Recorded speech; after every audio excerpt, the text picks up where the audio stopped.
Tudo bem, gente? Professor Paulo falando. Projeto Faça Arte na Sua Casa, Secretaria de Cultura do município de Taboão da Serra.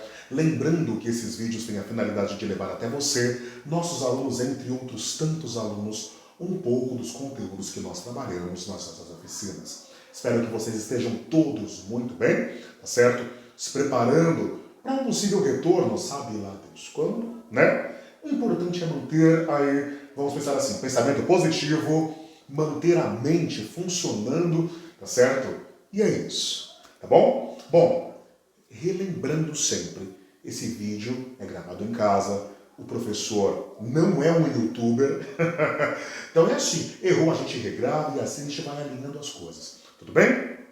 Bom, nós somos em 9 professores de teatro, tá certo? Cada professor está trabalhando um assunto em específico. Eu estou trabalhando a história do teatro. Você vai encontrar outros conteúdos relacionados na playlist aí da Secretaria de Cultura, tá certo? Então, para você que está vendo o vídeo pela primeira vez, tá? Professor Paulo, eu estou me aprofundando mais na história do teatro. E já faz alguns vídeos que eu estou me dedicando ao teatro grego, porque é o seguinte, os gregos foram os que mais, vamos dizer assim, do ponto de vista histórico, foi a civilização que mais contribuiu para o pensar humano, né? Que contribuiu para a questão poética, para a questão filosófica. Então, é nos gregos que a gente se aprofunda e muitas vezes é onde a gente para um tempo para poder degustar com mais propriedade tudo que esses caras produziram, tá certo? Bom, eu já fiz uma sequência de vídeos sobre o teatro no Egito, eu falei um pouco de teatro de sociedade, um pouco de teatro romano, já falei sobre tragédia, sobre comédia, já falei sobre os grandes tragediógrafos, os grandes comediógrafos, já falei sobre as obras dos grandes tragediógrafos, e agora eu vou adentrar as obras, vou falar devagar, vou adentrar as obras dos grandes comediógrafos gregos, tá certo? Então, só para você entender a ordem das coisas, vamos falar sobre os grandes comediógrafos. Bom, são 3 grandes comediógrafos, né? Nós temos o Epícarmo ou Epicarmo, nós temos o Aristófanes, não, tem o Aristóteles, filósofo, Aristófanes, que foi o comediógrafo, e nós temos o terceiro, que é o Menandro. Bom, desses 3 grandes comediógrafos, pouquíssimas obras chegaram aos dias de hoje, tá certo? Então, nós vamos nos debruçar em dois grandes comediógrafos, vamos dizer assim, dos que sua obra sobreviveram ao tempo, por assim dizer, né? Nós temos o Aristófanes, que escreveu mais de 40 comédias, mas nós temos aí em torno de 11 preservadas, e nós temos o Menandro, que também de toda a sua produção nós temos aí registros, né, daquilo que ficou produzido e que sobreviveu ao tempo, tá certo? Lembrando sempre que a comédia ela era um tipo, né? Vamos dizer assim, a comédia ela pertencia a um estilo que era de protesto, que tinha uma característica de protesto, né? De contestar uma realidade imposta, aquilo que é imposto. Então vamos dizer assim, a comédia não era muito benquista por autoridades, né? Então acho que faz um pouco de sentido não chegar até os dias de hoje. E é importante ressaltar também que aquilo que nós conhecemos de tragédia é, é oriundo daquilo que o Aristóteles conseguiu registrar na sua poética. Tem também o texto, na poética de Aristóteles tem ali a tragédia, onde ele se debruçou a entender, porque ele gostava desse gênero teatral, e tem também a comédia, só que isso não resistiu ao tempo, né? Há aí relatos de um grande incêndio na Grécia Antiga e que todos esses escritos se perderam com o tempo. Né? Bom, o autor que nós vamos nos centrar nesse primeiro vídeo, dos grandes comediógrafos, será Aristófanes, ok? Aristófanes, vamos dividir a comédia, só para a gente poder se localizar. Para você que está vendo o vídeo pela primeira vez, né, nós já temos um vídeo específico sobre Aristófanes. Eu vou dar um pouquinho do contexto no qual ele estava inserido e depois nós vamos nos adentrar à obra, ok? Então vamos lá. Aristófanes, né, ele viveu ali em 447 a.C., né, data do seu nascimento. Não se conhece muito sobre ele, mas é o que se tem registrado, tá bom? Viveu ali nos anos 440, 400 a.C. Ok.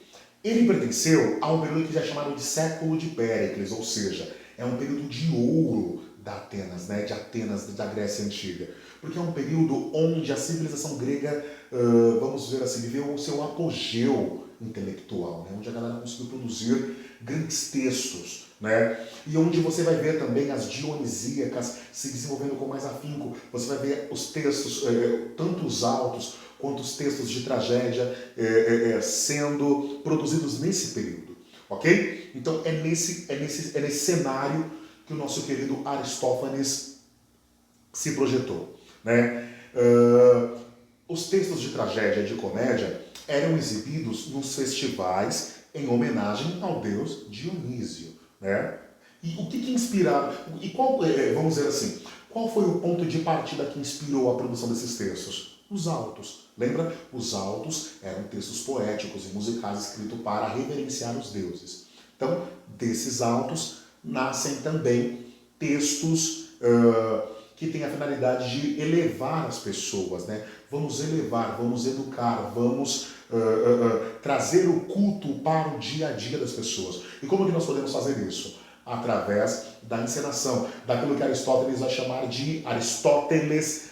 de mimes, né? Através da imitação. Vamos observar, vamos olhar o comportamento do dia a dia, vamos entender como que os deuses vão interagir, como que os deuses vão operar na nossa vida. Então assim eram feitas as tragédias, e a comédia ela tinha a finalidade de quebrar um pouco isso, quebrar, criticar, satirizar, brincar com as mazelas e com as falhas, com os desvios de caráter e de personalidade que todo mundo tem.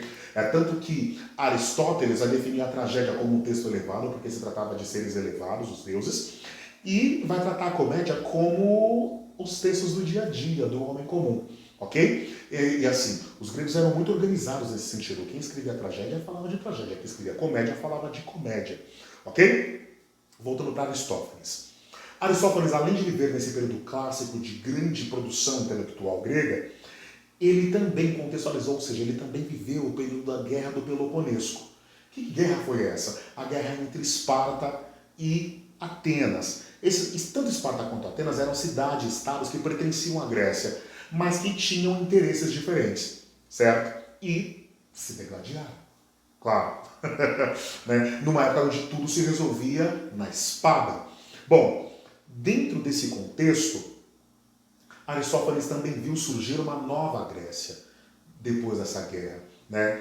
E ele, por ter compreendido, por ter vivido no período clássico, ele viu nascer novos conceitos, novas percepções da realidade. E ele era um crítico ferrenho a isso, né? Suas comédias criticavam de forma duríssima.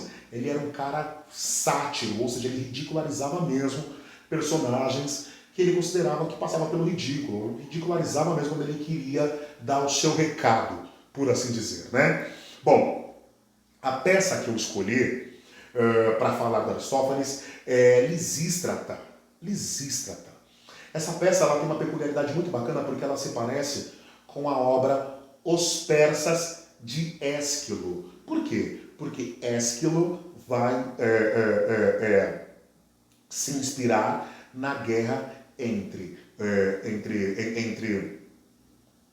a invasão dos povos persas ao território grego, né? E Aristófanes vai se basear na guerra entre espartanos e atenienses para poder escrever a sua comédia Lisístrata. Tá certo? Então é isso. É importante a gente falar dessas coisas porque serve para que a gente possa entender como o contexto histórico influencia na obra do autor, né? E o que foi, então, professor, Lisístrata? Vamos lá. Lisístrata é uma personagem, né, de uma comédia grega. Ô, professor, tem como ser menos óbvio? Então vamos lá. Lisístrata. A trama é uma comédia, Lisístrata é uma personagem dessa trama. E o que ela é? O que ela faz? Gente, esse cara, olha... Vamos lá. Lisístrata é uma ateniense e o enredo desse espetáculo é o seguinte. As mulheres, né, estão cansadas de verem seus maridos ali, porque num período na Guerra do Peloponeso, os homens saem de casa para servirem ao exército, né? Então, essas mulheres cansadas, o enredo do espetáculo é esse, o enredo da peça é esse.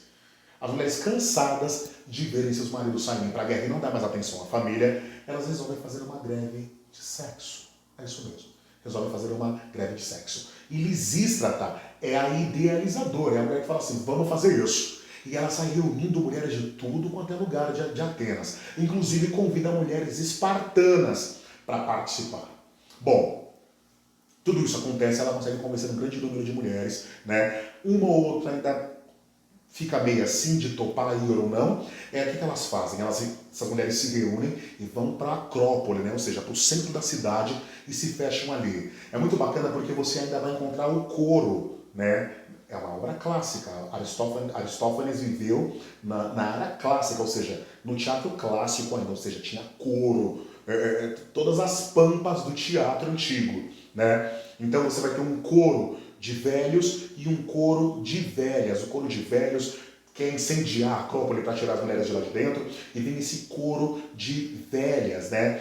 Que fortalecem as mulheres. E Lisístrata arruma confusão com todo mundo ali, né? Vem um advogado debater, ela enfrenta o advogado, faz chamar lá um embaixador de Esparta, vem, troca ideia, convence, conversa, e Lisístrata tem ali o seu objetivo alcançado, que é fazer com que essas duas cidades assinem um acordo de paz, né? E qual que é a grande ironia dessa comédia, né? Diferentemente da tragédia, que sempre tem um desfecho trágico, a comédia é feita para todo mundo terminar feliz, dando risada.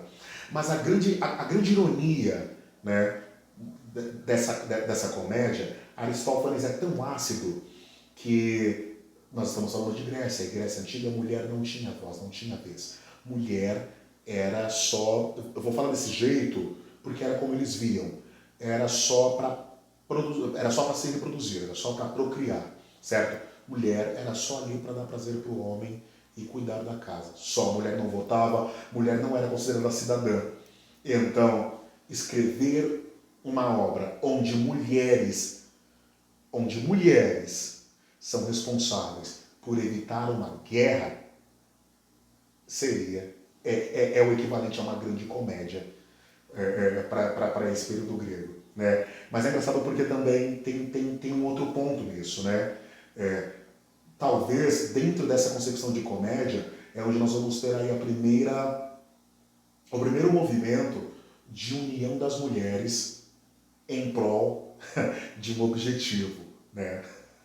Olha lá, talvez o tiro saiu pela culatra, né? Num ato de ridicularizar as mulheres, ele acabou de repente botando ali a semente do que hoje nós chamamos de feminismo, talvez. Projeto Faça Arte na Sua Casa, Professor Paulo, Secretaria de Cultura do município de Itabuna Serra. Até a nossa próxima aula, tá certo? Eu vou tentar fazer uma leitura, vou fazer uma leitura de Lisístrata, ok? Tchau, gente, valeu!